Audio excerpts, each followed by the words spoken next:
Just by stopping, these results are so much better than the ones before. Hello and welcome to the Infinite Inkwell, or welcome back to the Infinite Inkwell. I'm Lewis and I'm on a journey to discover new ways to tell stories. I've been doing that through a video game. I've never done this before. I've no technical skill up until this project started, so let's get into it. In my last video, I actually spent some time going over the challenges that I had while looking at pixel art for the first time and trying to do it, and it was very overwhelming and very difficult. But this time, I've gone in a bit more prepared. I went and I did the reading, I did the watching, I did actually make significant progress on some of the stuff that I'm going to share with you today. Now, this isn't everything. This is just a snapshot. So this is back when I actually recorded this original segment last week because it was too long a video. I went into that in the old video. Feel free to go and have a look at it. But today I'm going to actually go through some of those pieces of content that I built out so that we don't have more of this low grade, not very interesting pixel art to some of the stuff you're gonna see in this video. I'm actually gonna hand over to the guy who did this last time, which was me, but a week ago. So take it away, me.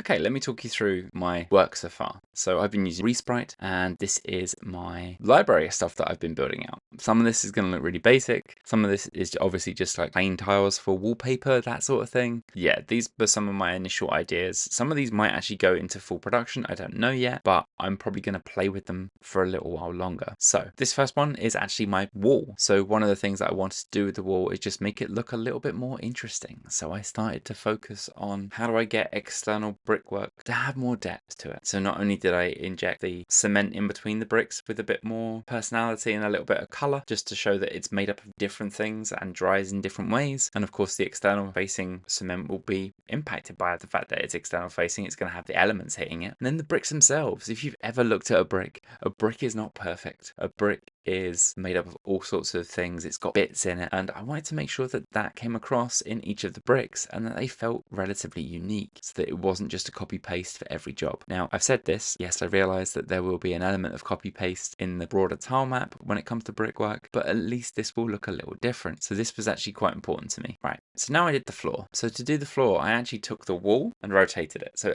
it's actually the same thing, but with different details. So instead of the focus on the brickwork, I actually put a lot more detail into the wood floorboards, actually adding little elements that you would see within wood strain, where there's a little bit of discolor, marks, and the way that the wood evolves. Next, I decided to try and put the two things together and have a corner piece. So this corner piece actually is where the floor / ceiling and the wall meet. So this was really important. I wanted to try and get this looking pretty good, just so that I actually have corners on rooms. Buildings aren't just different lines put together. There's joins in them, and you have to kind of account for that join and how you then handle that. So I blended pieces of both of these components to build out the corner. And this one is probably the more basic of the two corners that I've built out, and I'll show you what I mean. So my other corner is outside. It's well, I say outside. My other corner is entirely grounded. So I've taken into account that the floorboards underneath them is going to be concrete and the foundations of the building, and on the left of that is going to be dirt. It's going to be outside because you're going to have your brickwork there, which is also going to have an outside. So not only will there be things like sky, you're going to want stuff like grass as well, whatever you may have out there. So I've actually included grass in mine to just make it feel a little bit softer and not so harsh, and also ground it in the world, make it feel like it's part of something else. So it's not just a floating room. Talking of rooms, I had to start with one. My rooms actually need stuff in them, and I've started with the kitchen. So I love spending time in the kitchen, so I wanted to make sure I got some of this stuff right. So this first one is actually just the kitchen sink. I mean, where else to start? So just a simple kind of kitchen sink with cupboards around it and a tap, obviously. Now, you'll notice that a good chunk of this is actually bare. So what I wanted to do was to use different tiles for things like the backsplash. So I'm going to be building up my layers as I'm thinking about this. From a game dev perspective, I know that in Godot, the way that you work is you have layers in your tile map, or what is your new tile nodes, which is coming and will be in 4.3. I know there's beta out right now, but I'm kind of taking into account the way that you need to think about layers for building out your tile map and your environments. So behind this will be your backsplash as well as your wall, kind of anything else that's going to go behind it. There might be a window above it. Who knows? I don't know right now. But yeah, this is what my sink is. You'll notice that all of the units are the same color and the handles are all the same. I wanted to make sure that it felt consistent and wasn't just me trying to replicate unique and interesting things every time. And now we have our dishwasher and some more cabinets. So dishwasher felt like a simple thing to include. It's not overly complicated from a design perspective. So looking at it from the outside, so from the front, there's not a lot to it. There might be a version of this in the future, which is open. In fact, I've only just had that idea right now. I don't know. I genuinely don't know.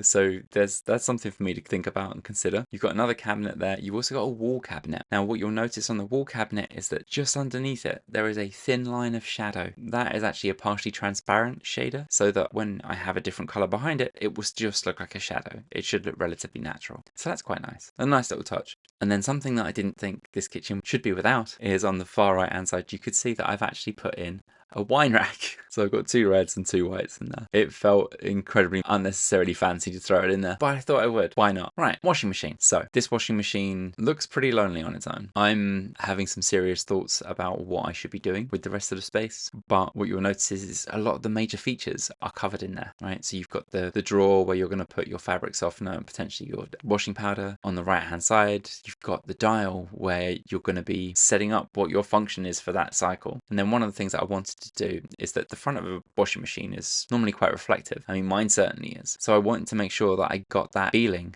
of reflection in there so that it at least looked like it was shiny. So in one of Brandon James Greer's videos, he included a couple of lines running through an object to make it look like it was reflective. And I really liked that. So I actually borrowed that and I put it in here. One of the other things that I did to make it look like it had a little bit more depth was I've actually added multiple shades of blue here. So that it's very, very subtle, but just on the edge of the shape, it actually has some of that darker blue just to make it stand out a little more, to show some depth. I think I'm going to do a little bit more on this object for the depth, but I need to have a think about what I want to do with it. And then something that no kitchen should be without, a fridge freezer or refrigerator, depending on where you're from. So I just made a very basic white one. I know a lot of them aren't white these days. In fact, mine isn't even white, it's silver. In fact, the one before that I think was like almost a black color. So I thought I would just go with a very traditional white fridge with a top and bottom, some kind of control panel on the front of it so you can see and control how cold things are. And then those 3 dots are actually just magnets. They're little fridge magnets, so if you want to put a note on there later, you can do. It's just something that I thought made it feel like a fridge without needing to have lots of detail to show that it was a fridge. In fact, this was probably one of the easier things to draw out and make it feel real. Like, you can easily tell that's a fridge freezer. It's not a problem. And that was one of the big learnings that I took from the videos that I watched, were that you don't need to go into a lot of detail. As long as you have the major pieces of detail which you would expect to see there, which clearly identify something as a certain object, you're fine. Which is why having the magnets and that control panel with the handles and it being white and structured in the way that it is makes it obvious what it is. I didn't need to go into additional detail here. I have also, for my floors, started to look at carpet. Carpet won't be in every room, obviously, but what I've done here is I've got just a pure cream color across the bottom, but then with a little bit of texture on top. Now, the texture doesn't look great, and it's not the usual kind of like rounded bounciness that you would probably expect, but what I want to be able to do is actually have some depth with this. So if I wanted to put the player character walking over it, their shoes, for instance, might be behind it, and in some cases maybe on top of it. So I can play with that a little bit, but again, it just makes it feel a little bit more real. It's the additional depth that I don't think I originally considered, but it allows me to do that. While doing this, I also thought about having a little bit of fun with both Resprite and just generally with animation and being quite basic. So one of the things I did, I drew a tiny spider. The tiny spider, I thought it would be interesting to see if I could put something into the floors and walls that would move around and make them look a little bit more interesting. So you have these little finer details that would be kind of cool. Yes, I imagine it will be just simple animation that will move around on the side. It's not something you're going to pay attention to, but sometimes as a player, you really appreciate the little pieces of attention to detail just for the little things. It's not a huge thing. It's not something you're going to necessarily interact with, but it's there. I mean, you're always going to get spiders in walls or under floors or like that sort of thing. So I created 2 very, very basic frames. So this one, and then I can just hit play and you can see it moving.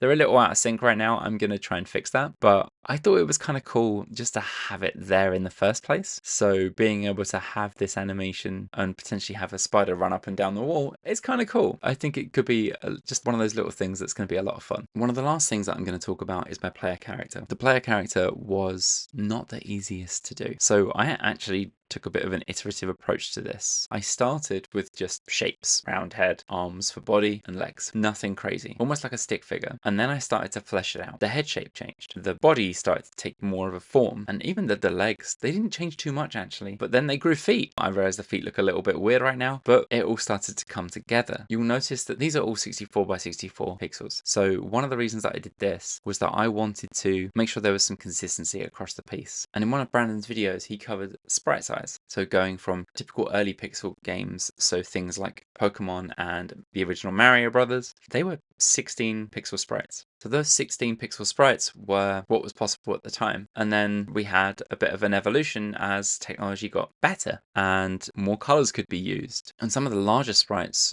were 70 to like 110 pixels tall. And that felt like a lot. So I went for something in the middle. Where Sonic's 39 pixels felt quite small, Super Metroid's Samus Aran and her 48 pixels felt right. It was not quite the 64, so it wouldn't cover the full height, but actually was pretty good. It gave me enough space to play with to make the character what I wanted. So I was aiming in that kind of 50 to maybe 60 pixel mark initially. Now, obviously, this character is a bit more than that. In fact, he's about 58 all in. And I'm kind of okay with that because now if I were to put this character next to, say, the washing machine comes up to about waist height, which is fine. That is relatively in proportion. The fridge freezer is a little bit taller than they are. And you know what that is? That's also in proportion too. So now I have proportions for my world, which I didn't before. And that makes life a lot easier. I realize now it might make some of the bricks outside look a little bit ridiculous, but that's fine. I can come and deal with that later if I need to. If I find that it's a real issue when I start to put things together. I'm oddly happy with this character. I genuinely didn't think I would be. But when I started to spend more time and I went into a lot of the details on them, so you can see around the face, there's actually shadowing and not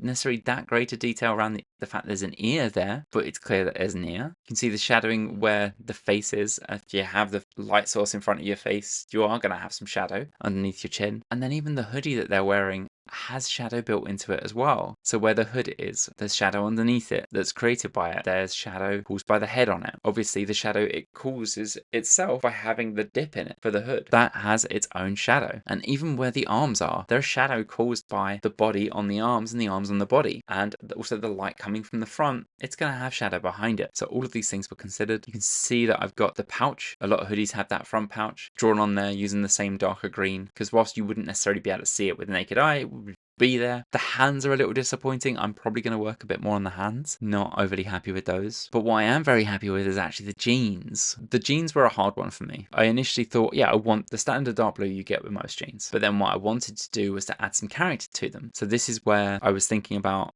how jeans have normally that kind of washed out look to them and where that washed out look normally is, and it's normally around the thigh and knee. So I've got this nice little light blue motif that's kind of just placed over it. So it's not light, but it's light enough against that darker blue for the contrast. So you know what it is. And also you'll notice at the bottom, the kind of the cuffs of the jeans have that lighter element to them. You'll also notice I've maintained the shading as well on the sides. So you've got that, you know that there's shadow there. And it also makes it feel like it's got a bit more depth. The pockets are also outlined there. Obviously the one on the right as you're looking at it is slightly hidden, but that's because the angle that the character is standing at. Now, the one challenge that I did have here was with shoes. I'm not good with shoes. I'm not a brilliant artist. I've covered this before. I'm not a great artist by any stretch of the imagination. With the shoes, I probably went a little bit too adventurous and went with some Vans. You'll notice that the Vans are partially covered, but that's because jeans go over your shoes. Your shoes do not go over your jeans, particularly with Vans. So I wanted to make sure that you had that element of, oh yeah, of course your jeans are going to flow over your shoes. Getting the checkerboard pattern was a challenge, but also making sure that it felt right in the image was also a little bit of a challenge. So that's been what I've been doing. It's been a lot of fun, I'm not going to lie. So even where I've been sick and I've been drawing pretty horrendous artwork by hand, it made me think about a lot of these things in different lights. So for full transparency, this is not the first time I've recorded this video. The first time I did, I was like, I felt more lost. I felt insanely lost in what I was doing and why I was doing it. So going away and watching that content, refocusing on what I was doing was so helpful and really, really useful. Anybody who's looking at pixel art, I cannot recommend Brandon James Gray's channel enough. I'm going to link that down here along with some of the content that I watched. There are some other creators out there who are also doing some amazing work in the pixel space and explaining how some of it works. So I will share that as well. So this is an editor's note. So after looking at the comments that you guys gave last week, there was some really good advice that you gave around scaling, and I just wanted to address some of those pieces.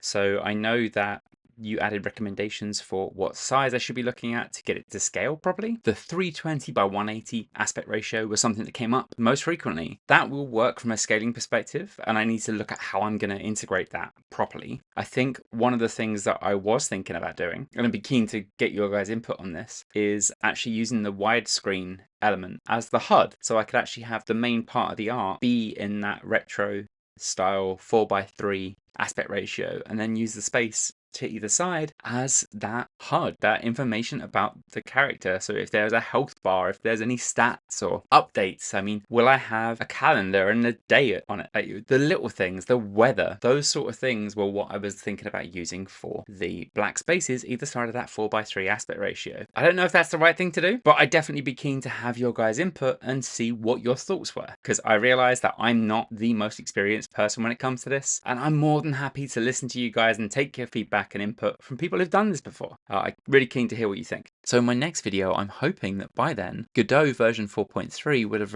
released, and I'll be able to start constructing this using the new tile nodes, or at least start to do that and demonstrate what I want to show, and be able to start to get a feel of what it's going to look like and be like in the engine. So that's everything for this week. If you made it this far in the video, thank you so much for watching. I hope you found it interesting or entertaining. If you did like it, then hitting that like button would be awesome and really nice of you. If you really want to come on the journey with me, see what I can build, hit the subscribe button. Come on the journey. Let's see what stories I can tell. It would be great to have you with us. Thank you so much for watching, and I hope you have a great day.